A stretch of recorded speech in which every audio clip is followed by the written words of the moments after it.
Welcome to the Three Martini Lunch. Grab a stool next to Greg Columbus of Radio America and Jim Garrity of National Review. Three martinis coming up. So glad you're with us today for the Wednesday edition of the Three Martini Lunch. Jim Garrity is back today. Thanks to Inez Stepman for filling in once again on Tuesday.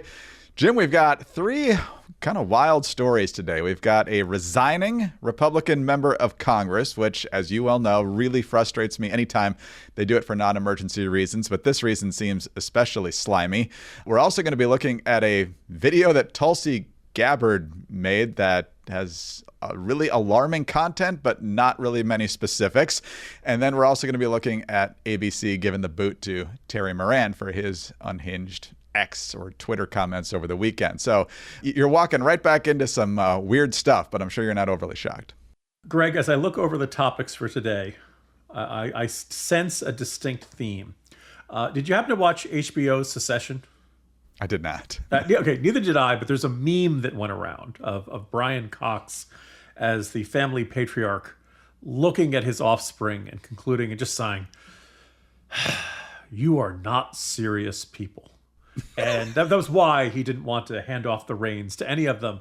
And I just look at three different areas of our governing class and our media today, and I just like, you are not serious people, and you should not, you cannot be taken seriously, and you probably don't belong in the positions you're in. And one of them isn't. Two of them won't be very soon. So we'll and who knows? Maybe we'll go 3 for 3. There's your preview for today's topics. Sounds fantastic. Well, before we get to all that, remember that if you do want some sanity, you're not going to get it in the martinis today, but if you do want it, check out Hillsdale College and their fantastic online classes, which are free for you. And the latest one, Understanding Capitalism, will take away the myths that you hear in the mainstream media and on many college campuses that capitalism is evil and that socialism is the way to go. No. Capitalism is by far the best economic system. And now you can learn why for free at Hillsdale College. You know, it's not just understanding capitalism. Hillsdale College is offering more than 40 free online courses. That's right, free. You can learn about the United States Constitution, the stories in the book of Genesis, the rise and fall of the Roman Republic, or the history of the ancient Christian church with Hillsdale College's free online courses. In these 7 lectures, you'll learn how human nature plays a role in our economic system, the role of profit and loss, and why capitalism depends on private property rights, the rule of law, and of course, freedom. Go right now to hillsdale.edu/martini to enroll in this course, Understanding Capitalism. There is no cost, and it's easy to get started. That's hillsdale.edu/martini to enroll for free. All right, Jim, let's get to our first martini. I think a lot of people would see this as good, but there's obviously a significant amount of crazy here as well. There's been a lot of focus on the LA riots, of course, over the last few days, and I assume that's what spawned this tweet Saturday night from Terry Moran of ABC News. Terry Moran's been at ABC News for a very long time. Well, at least he was until yesterday, because he's now been fired for tweeting, posting on X, however you want to phrase it now, about Stephen Miller. I believe he's the deputy chief of staff to President Trump. He was kind of the immigration policy guy in the first term, and I'm sure he's very much connected to it this time as well. And so as things escalated from Friday into Saturday, and things got a lot worse on Saturday in Los Angeles, Terry Moran tweets out this: "The thing about Stephen Miller is not that he is the brains behind Trumpism. Yes, he's one of the people who conceptualizes the impulses of the Trumpist movement and translates them into policy, but that's not what's interesting about Miller. It's not brains, it's bile. Miller is a man who is richly endowed with the capacity for hatred. He's a world-class hater. You can see this just by looking at him, because you can see that his hatreds are his spiritual nourishment. He eats his hate. Trump is a world-class hater, but his hatred only a means to an end, and that end is his own glorification. That's his spiritual nourishment." So again, Terry Moran clearly thinking that the bad guys in Los Angeles were the ICE agents, and the people in the streets defacing federal property, destroying vehicles, attacking the personnel themselves. They're apparently the good guys because Trump has decided to enforce federal law and deport these people. So you don't have to like Stephen Miller, and I know a lot of people don't, but to go off on this sort of rant as someone who's supposedly an objective journalist, For a long time, people on the left got away with this, but ABC News, whether they just felt the heat or decided they didn't want to spend the time and the oxygen defending Terri Moran, showed them the door yesterday. Greg, I couldn't help but notice the time of this posting. This is Saturday, June 7th at 9:06 p.m. Now, if Terri Moran had come out and said, folks, I'm at a party and I got hammered and I got out my phone and I just started tweeting everything that I feel about Stephen Miller and I regret this and I shouldn't have said it, then maybe he might have kept his job. And maybe, I think people would have been a bit more understanding. As far as I know, Terri Moran hasn't backed down one iota from any of this. I want to point out, as someone who, by the way, has been denounced by Stephen Miller on Stephen Miller's Twitter account, when he says you can see this just by looking at him. I'm going to do the uncharacteristic and defend Stephen Miller here, because he's saying that we can tell Stephen Miller is a bad person because of the way he looks. We can judge people based on their appearances. You can tell whether or not someone is a good person by how they look. Look, Terry Moran, not all of us are born with that perfect news anchorman hairstyle. Stephen Miller does not have hair, and he's a little funny looking. He is who he is. He's got seems to have a beautiful family. Everybody seems to love him. God bless him. This kind of implied this idea of, well, you can see this just by looking at him. Are we now judge people based on their appearances? Is this how this works now? Also, remember when Trump did the mockery of the correspondent and he said that he was making fun of his disability? You can't, if you're really upset about Trump being rude and obnoxious and name calling, and if you think it's terrible for Trump to jump on social media, Twitter or Truth Social, and just blurt out the first things that pop into his mind and to vent his spleen how are you making things better by doing that exact thing yourself, right? How, because the other reason I suspect that this was a adult beverage involved, twice he says, that Miller is a world-class hater and Trump is a world-class hater. And I don't really dispute the possibility of that, but again, I'd like to see the rankings. I know the East German judge always ranks somebody lower when it comes to hatred or something like that, so... This is why we need it as an Olympic sport, and we should let pro athletes participate in this. We get this whole strange rant from this. Terri Moran has to know that you put this out on Twitter and don't back down from one iota. You're putting ABC News in an impossible situation. That you can't, you can't continue to cover the White House when one of your people covering the White House has just said that you can tell you've called the president a world-class hater, and that his spiritual nourishment is from hatred for his own glorification. And you've said that you can tell that the president's top advisor is a world-class hater just by looking. You can't, right? Now, the other two wrinkles of this that I think might be kind of a subtext or background noise to this story. Right around the president's 100 days, did you know Terry Moran interviewed the president? I don't remember that, but I do. No, I do, because Trump called out ABC and told them they were terrible. Cool. Other than that, what do you remember from that interview? Nothing, right? How often does Trump do an interview and not say anything memorable?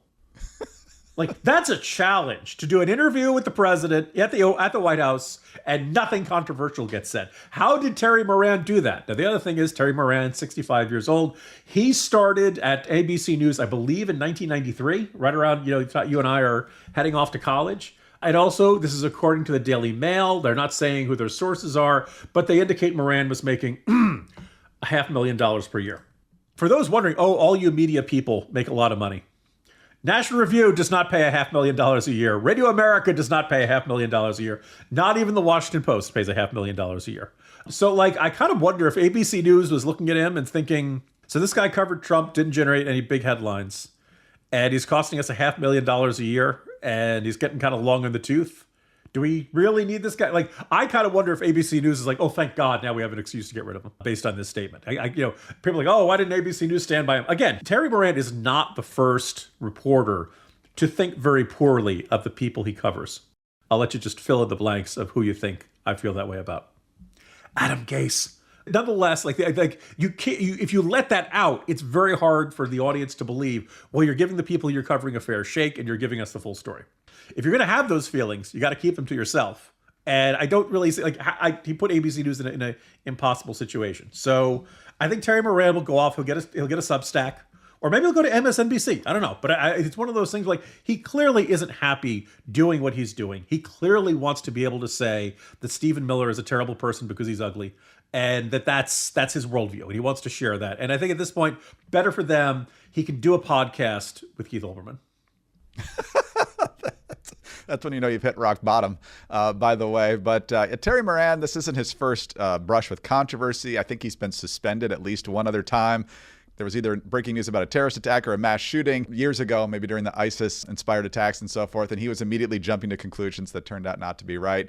But yeah, this is very much sounds like somebody who would normally say this at a happy hour after he's had a couple too many, saying, Miller, world-class hater.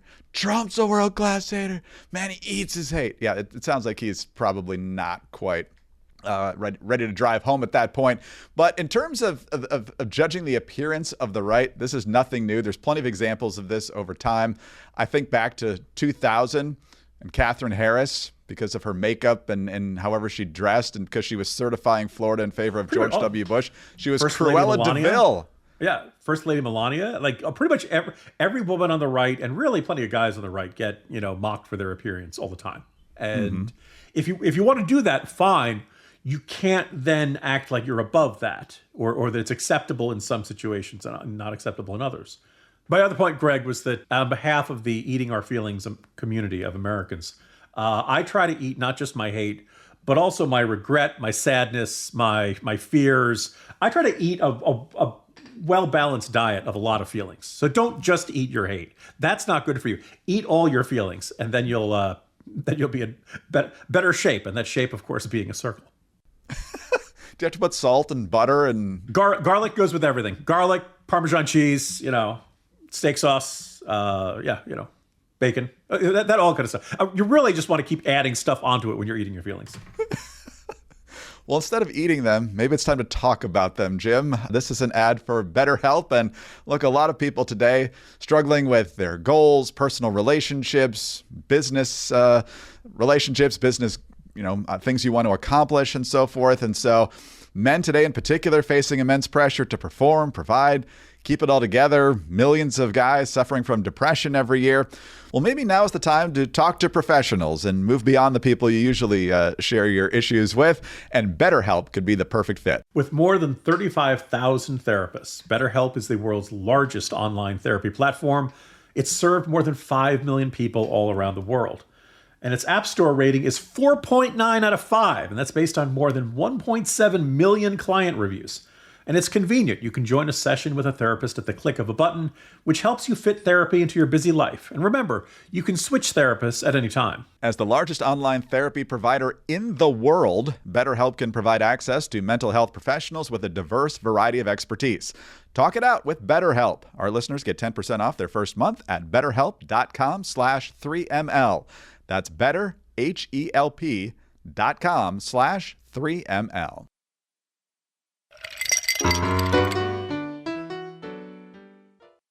All right, Jim, on to our second martini now. And for this one, we focus on Tulsi Gabbard, currently the Director of National Intelligence. She recently released a YouTube video, I think from her personal account, basically talking about how close we are to nuclear annihilation. This is only about a 3.5-minute video. She spends at least half of it talking about her fairly recent trip to Hiroshima and how 1945 is 80 years since the U.S. Dropped atomic bombs on Hiroshima and Nagasaki. And she talks about all the pain and the misery and the fallout from those blasts and how 300,000 people were either killed or severely affected by it. As a history major and somebody who interviews World War II veterans all the time, I was offended by the fact that she was clearly implying we shouldn't have done that. It was the best of horrible options, because if we hadn't done that and had finished the war in a conventional manner, probably 1 million more Americans would have been killed and way more Japanese would have been killed, since all the fighting would have been on their land. But that's not where she stops. She now says we're closer to the brink of nuclear annihilation than any other time in history, which is quite curious. But she doesn't really get into any specifics. Here's what she says. Just one of these nuclear bombs would vaporize everything at its core. People, buildings, life itself. The shockwave would crush structures miles away, killing and maiming countless people. And then comes the fallout. Radioactive poison spreading through the air, water, and soil, condemning survivors to agonizing deaths or lifelong suffering. A nuclear winter could follow, with smoke and ash completely blocking the sun, plunging the world into darkness and cold, killing crops and starving billions. Acid rain would scar the earth, wiping out entire ecosystems. This isn't some made-up science fiction story. This is the reality of what's at stake, what we are facing now. Because as we stand here today, closer to the brink of nuclear annihilation than ever before, political elite and warmongers are carelessly fomenting fear and tensions between nuclear powers. Perhaps it's because they are confident that they will have access to nuclear shelters for themselves and for their families that regular people won't have access to. So it's up to us, the people, to speak up and demand an end to this madness. We must reject this path to nuclear war and work toward a world where no one has to live in fear of a nuclear holocaust. Jim, I half expect her to take a shift at the nuclear freeze bench out there in front of the White House. It's been there since the Reagan years. I don't know if she's just pushing for an end to nukes, whether this is a vague chiding of, don't get too hard on Russia, don't confront Iran about its nukes. I don't know where she's going with this, but you've written about this. Where do you think she is going about this? Yeah, well, first I want to make clear to listeners, this is not currently on the website of the Office of the Director of National Intelligence. This is on Tulsi Gabbard's YouTube account, her personal one, not the official government one. What is she doing? I went back when she was nominated for the job. I wrote that she was going to hate the job because the Director of National Intelligence sounds like a really important and great position, but it really isn't because it doesn't have budgetary authority. And it's not a job for someone who wants to be out in the public eye. She always wanted to be out in front and in front of the public.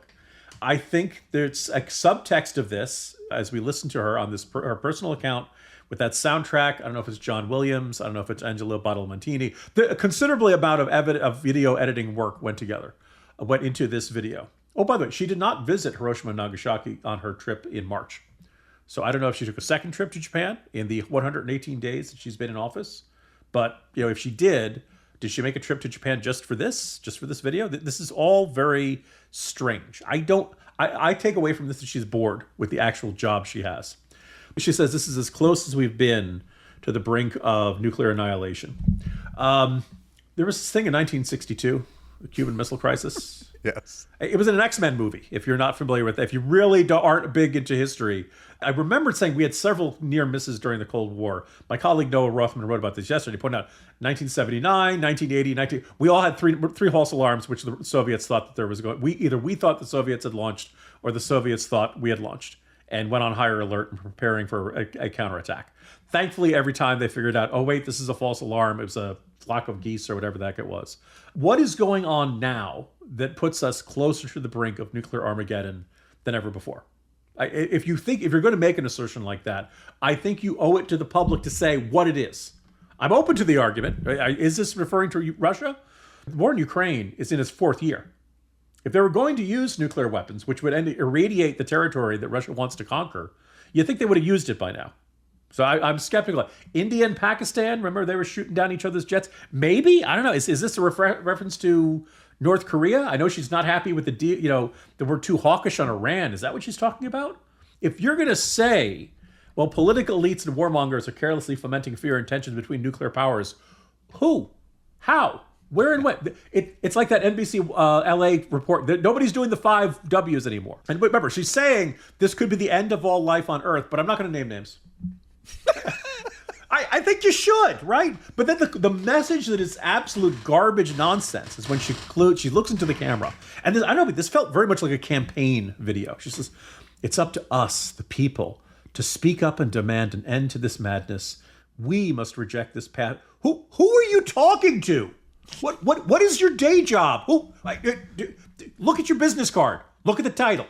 Why are you telling us? What are we supposed to? If only you had some way to communicate to the president as Director of National Intelligence. But if you're the DNI and you say, I really need to speak to the president and it involves nuclear weapons, they will clear his schedule, right? They'll bring him in from the golf course. They'll get you on the phone, the video camera. They'll make sure you can talk to the president, right? The only person in America who can launch a nuclear attack is the president of the United States. And I'm fairly quickly, she can get him on the phone pretty fast. So why is she telling us this? What is the point of this message? And I think the point of this message is she doesn't like the job she's actually doing. She wants to be back in front of the cameras again. She wants to be giving this, this out. She keeps complaining about political elites. What's the director of national intelligence? You have more access to the president than almost anybody else on earth. Who are these insiders who are influencing the president? My sneaking suspicion, she's probably talking about Marco Rubio and maybe Mike Waltz and maybe some other people in the administration she doesn't like. That's Noah Rothman's theory of this. I think she's just bored. I think she doesn't like the job she actually has and is now kind of quasi-campaigning because that's pretty much all she's done since about 2017. Well, if she's publicly trying to undermine other members of the administration, that is not going to sit very well, I don't think, with President Trump. So we'll see what his reaction to this is, if there's any at all. But perhaps she's trying to stop some sort of, if the diplomatic efforts with Iran don't work, which they clearly don't seem to be working, how else do you stop them from going nuclear with their weaponry? That's a debate that's going to happen, obviously, and maybe she's trying to get ahead of that. But that's one more reason we wouldn't want the mullahs to have nuclear weapons, right? Right. Like if this, Yes, exactly. Because in this video, she's like, "Do you know what happens if a major nuclear weapon goes out?" Yes. Yeah, we're all pretty clear. We got it. Yeah. One last thing to add, Greg. A reporter asked Senator John Kennedy of Louisiana, one of our favorites, and he always has a funny line. So what do you think? And he said, quote, "She obviously needs to change her meds." By the way, that's my Mickey Mouse laugh. Kennedy is usually hilarious. The fact that he's saying the director of national intelligence needs to change her medication, it sounds like she's off her rocker. That's not so funny. And maybe she should be in that job if she's saying things that everybody thinks are crazy. I can see why I think half the people in this administration really just want a Fox News gig. And that's, Oh, man. All right. Terri Moran, check. Tulsi Gabbard, check. Mark Green, you're on deck. But first, let's talk about your business. When it comes to your cloud infrastructure, they say you can have better, cheaper, or faster, but you only get to pick two. But what if you could have all three at the same time, just like Cohere, Thomson Reuters, and Specialized Bikes, because they've upgraded to the next generation of the cloud, Oracle Cloud Infrastructure. It's the blazing fast platform for your infrastructure, database, application development, and AI needs. And right now, with zero commitment, you can try it for free at oracle.com/martini. How is it faster? OCI's block storage gives you more operations per second. How is it cheaper? Well, OCI costs up to 50% less for computing, 70% less for storage, and up to 80% less for networking. And how is it better? Well, in test after test, OCI customers report lower latency and higher bandwidth versus other clouds. This is the cloud built for AI and all of your biggest workloads. Right now, with zero commitment, try OCI for free. That's oracle.com/martini. Oracle.com/martini. One more time, oracle.com/martini. All right, Jim, on to our final martini now. And many people probably don't remember this, but I do, because he was the chairman of a committee. Mark Green of Tennessee, chairman of the Homeland Security Committee, announcing prior to the 2024 elections that he was not going to run for re-election. Then a few weeks later, he says, you know what? Actually, I am going to run for re-election. So clearly he had been wanting out, or had thought there were good reasons not to run again, but he decided to run again. He won a conservative district. But now he says he will resign as soon as the votes are done on the big, beautiful bill. But in his statement, he also said there's a private sector opportunity that he just couldn't pass up. So first of all, he's violated my major rule of, if you've promised your constituents to serve a term, serve the term unless you're dying, an immediate family member is dying, or you've just been indicted or convicted. Those are the reasons you can get out early. But according to Notice, News of the United States, Mark Green has been pitching people on a foreign business venture in Guyana and has even tried to connect with potential investors. Sources say he doesn't go in depth about the venture, but he was in Guyana when he announced his resignation on social media. So, Jim, in addition to the fact that there's a pretty thin majority in the House, so it's going to take months to fill this seat if it is a Republican. But as we know from Florida, special elections can get a little stressful, even in red districts. And there's not really any urgency with this. But now these foreign investment ideas coming up about Mark Green make this slimier than we even thought. Greg, does he say who told him about this business venture in Guyana? By any chance, was it an email from a Nigerian prince? By the way, I just want to point out to listeners, as you probably know if you listen to this podcast, Greg Corombos is probably the nicest man on the planet. And it takes a lot to get Greg irked with a particular member of Congress. And this, again, if it was a health issue, well, okay, you got to do what you got to do. Health issue in your family, do what you got to do. Be a father, be a husband, do whatever. I got a really good job offer in Guyana. No, I'm sorry. That does not clear that. Even if Republicans had like a 40-seat House majority, like, you have a job. And if you don't want to do the job, don't run for re-election. Don't put all that effort into running that. And we understood this guy had second thoughts, but if you sign on, my fellow Tennesseans, I will represent you in Congress for the next 2 years, then you got to stay there. I have no idea. By the way, the fact that this job opportunity in Guyana isn't going to last very long, like, I can't wait until, January 2027 or fall 2026. That makes me very, this is not passing the smell test. This doesn't sound very good. Also, you're going to be retired. You're going to have plenty of job opportunities. What is so fantastic about what's going on in Guyana that you got to get in on this? This is better than the .com boom or AI or crypto or do your job. You know how bad things have gotten in this. We started out with you are not serious people. Yes. Right now I'm quoting Belichick.